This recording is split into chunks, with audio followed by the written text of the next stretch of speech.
Grabe. Philippines really took a toll on my skin. I'm also not in the most flattering light at the moment. So, kitang-kita niyo talaga yung mga dark spots. But so far, these two have been helping my skin a lot. Plus, itong si Purito na Deep Sea Pure Water Cream.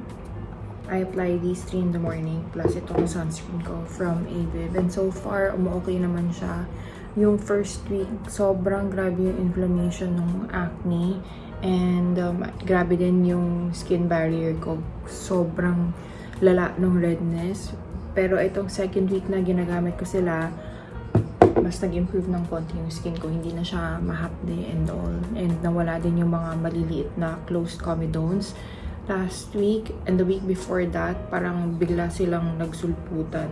Okay naman yung skin ko so far, cross fingers. I have stopped using actives muna on my skin. Gumagamit ako ng tretinoin twice a week before this. And tinigil ko muna yung paggamit. Kahit mabagal, at least I can tell that gumagaling na yung skin ko.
Sabi ko na dates. And water. Cupcake. Wipes.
Good afternoon, everyone. Well, hindi na pala afternoon. Good evening na. It's already 6 p.m. and hindi na ako nakapag-vlog kanina after namin magluto because medyo na-busy kaming dalawa ni Jing. Na-busy kami na manood ng Reply 1988. Grabe, sobrang ganda pala nun.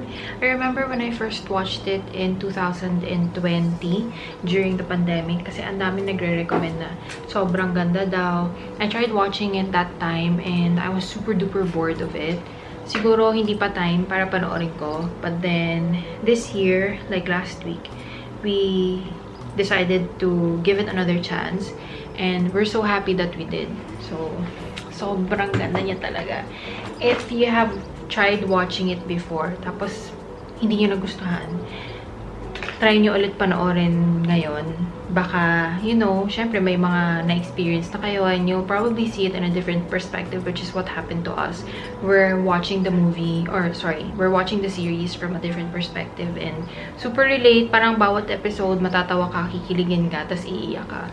So, yun, ang ganda. Anyway, I am just getting ready. Bababa kami to run. Balak namin bumaba right before iftar. Para sakto pag napagod kami or nauhaw, at least pwede na kami uminom.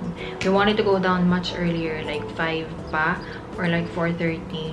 Kaya lang, fasting pa kasi sa labas. So, if ever mauhaw kami, hindi kami makakainom while we're running outside. But, yeah, I'm just getting ready.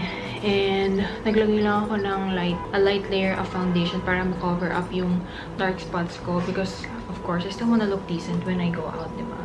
Tapos, I just want to share, for some reason, mas geared ako toward lipsticks rather than the lip products using doe foot applicators because I just realized na mas hygienic pala silang gamitin. So, I've been looking for a nice MLBB shade for my skin tone. Finally, after searching far and wide across their city center, I got my hands on the Mumuso matte lipstick, and this is in the shade number 3 Date Red.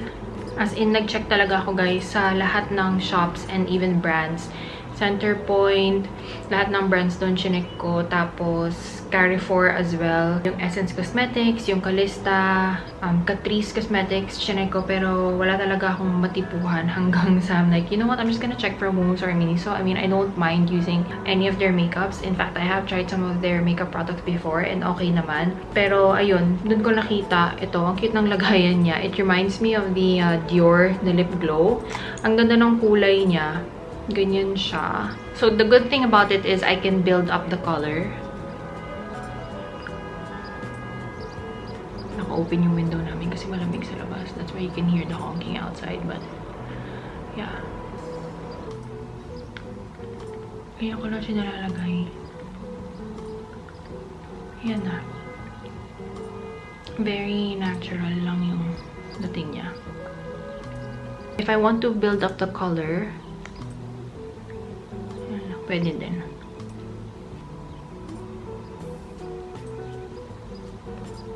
Yan siya. Ang ganda, nakaka-fresh.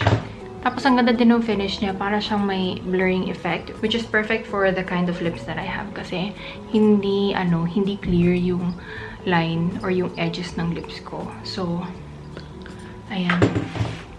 Okay. Let's go. Baba na tayo.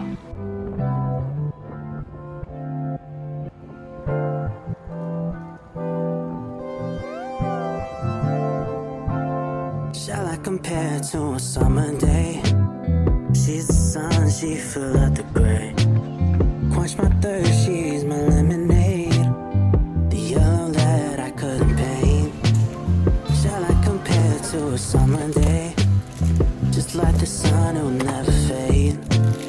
The cool breeze in the shade, my 4 leaves to the plate. Right to my mistakes.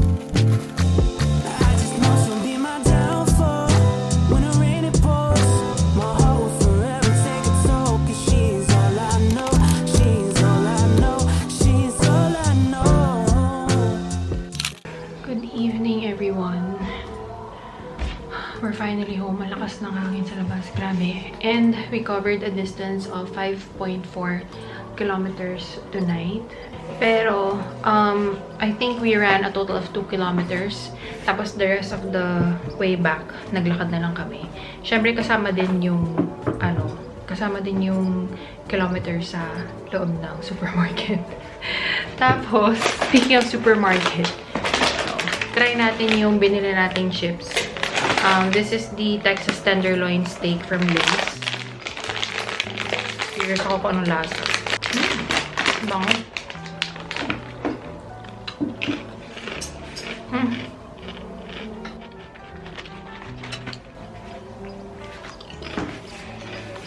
Lay's din ba yung brand na parang merong American barbecue?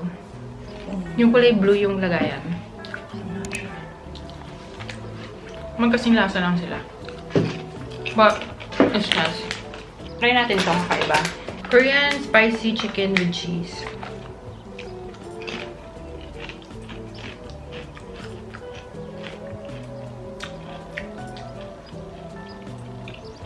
It's like a very strong garlic flavor. Ganun lang. Wala akong malasahan na cheese or anything. Okay. Parang sa una lang yung cheese, tapos biglang nawala for like 1 second lang. I don't know what to feel about this. Diba? What does it taste like to you? It's like garlic chips. Yeah, it's like garlic chips. I'll eat that with the vegetables. We're gonna have dinner na yun. We're just gonna have, veggies for dinner. Stir-fried veggies for dinner. Ito talaga the best. Sarap.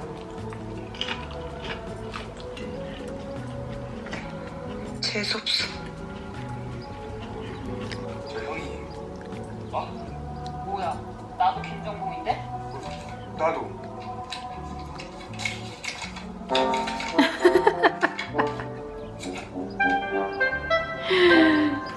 김정국 아이 뭐야?